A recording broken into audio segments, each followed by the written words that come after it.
Hola, nosotros somos el grupo número 1 y el día de hoy vamos a estar hablando del capítulo de la civilización del Renacimiento. Mi nombre es Tania Alejandra Escobar. Yo soy María Jimena Cruz. Sara Salcedo. Y yo soy Juan David Niño. Y a mí me gustaría comenzar esta discusión mencionando lo que más me llamó la atención de la lectura, que en este caso, si bien ya hemos venido leyendo varios textos sobre Abby, en este que creo que no lo mencionaban en los otros, o sí, no recuerdo bien, pero mencionaban como la supervivencia de las imágenes, ¿no?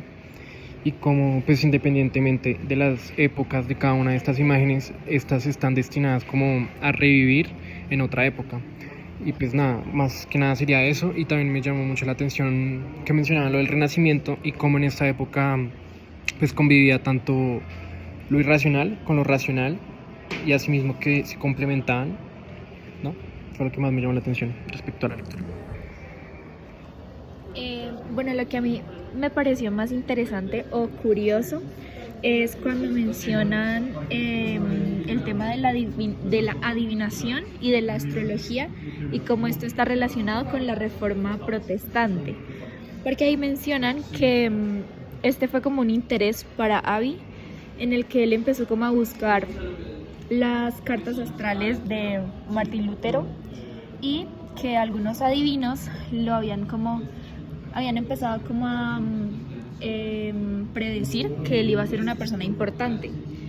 Pero lo que me pareció curioso fue que después había una persona que se llamaba Felipe Melanchthon, que él estaba como a favor de esto y decía que él sí como que estaba predestinado a ser una persona muy importante y que eso lo decía por su carta natal y todo. Pero que cuando le dijeron esto a él, a Lutero, él lo ridiculizaba como porque él no creía en estas supersticiones, pero que igual fue algo como que se hizo real. Pero me pareció muy interesante como este punto que mencionan, porque yo la verdad no lo relacionaría como con ese aspecto como de la religión, ¿no?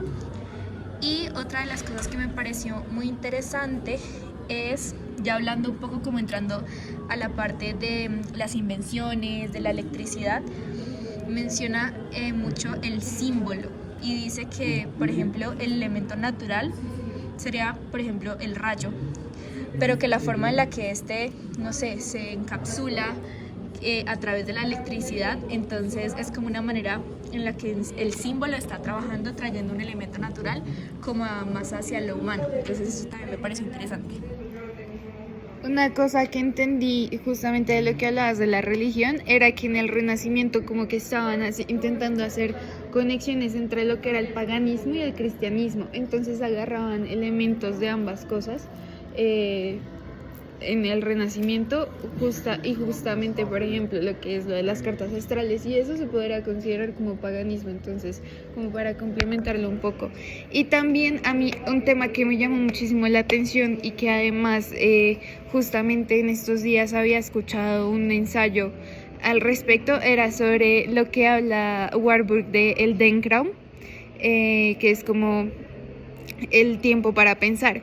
Y entonces digamos que su profecía era que la aparición de las tecnologías como era el telégrafo y el teléfono volvían las cosas inmediatas. Entonces eso iba a generar que la gente dejara de pensar y dejara de, por ejemplo, cuando cayera un rayo, en lugar de ver que cae el rayo, asustarse, entrar y meditar al respecto, pensar sobre ello y luego ya liberarse, la gente ya como que reacciona y ya, entonces todo se vuelve un caos. Y justamente en el ensayo que escuché decía que lo que es las tecnologías han vuelto porquería a nuestros cerebros, porque entonces nos estamos volviendo adictos y nos estamos acostumbrando al contenido súper rápido, entonces ya no pensamos y perdemos concentración. Hay muchas personas que hoy en día no pueden leer, o sea, no leen, no se pueden concentrar viendo cosas de largo... De mucho tiempo. Sí, de longitud. porque se distraen y no procesan la información. Entonces, pues me pareció interesante que esto fue algo que Warburg dijo hace un siglo, pero que hoy en día, con cómo está avanzando la tecnología, también por ejemplo la inteligencia artificial, que entonces ya nosotros simplemente le decimos como, ¿qué opinas de esto? Y nosotros nos robamos la opinión, nos quita el Denkrau y creo que si este señor viera hoy en día cómo estamos, él dirá, lo dije, yo se los dije. A mí la verdad lo que más me llamó la atención fue, pues obviamente Warburg tiene este tema de analizar la imagen de las obras, y es que técnicamente él lo que busca, que eso creo que lo mencionamos en el video pasado, busca como estas huellas que tiene la imagen y como el legado, por así decirlo, como el trasfondo de todas las imágenes, que pues es muy distinto, o en parte pues Winkelmann sí lo hacía, pero de una forma muy distinta. ¿Qué pasa? Que pues ahora se llega como a este tema de lo que es la ninfa. ¿Qué pasa? Que esta figura como de ropas finas, no sé cómo decirlo, como delgadas, el pelo en movimiento, el movimiento de la imagen, era muy vivaz, y que al igual, según entendí, como que representaban en parte ese tema del paganismo. Y otra cosa que me llamó la atención es que como tal había como un legado en esto de las ninfas, o sea, las ninfas para él representaban como cierto legado como tal, y la magia era como el tema cultural.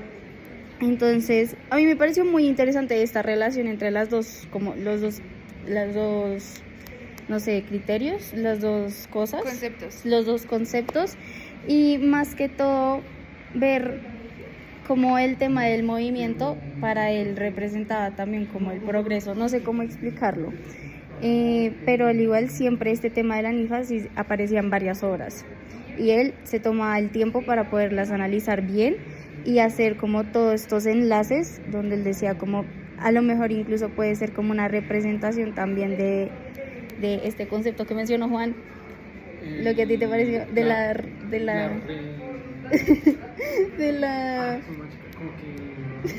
del renacimiento, sí, del renacimiento. O sea, como que esta figura representaba como tal ese tema del renacimiento, la ninfa. Volviendo al tema del paganismo y el cristianismo y el renacimiento, justamente en el video anterior que hablábamos de ciencia nueva y el no prefacio, pero la imagen, el frontispicio, pues ahí estamos hablando de Dios y tenemos simbología cristiana, Dios, la providencia, pero también en el planeta que estaba balanceándose en el altar tenemos Leo y Virgo, que son elementos completamente paganos. Entonces ahí está justamente, ahí podríamos hacer una conexión, que es lo que intentaba decir Warburg, de estas uniones. Y ¿ya? Yo creo. Entonces eso sería todo por el video de esta semana. Sigan Sigan viendo.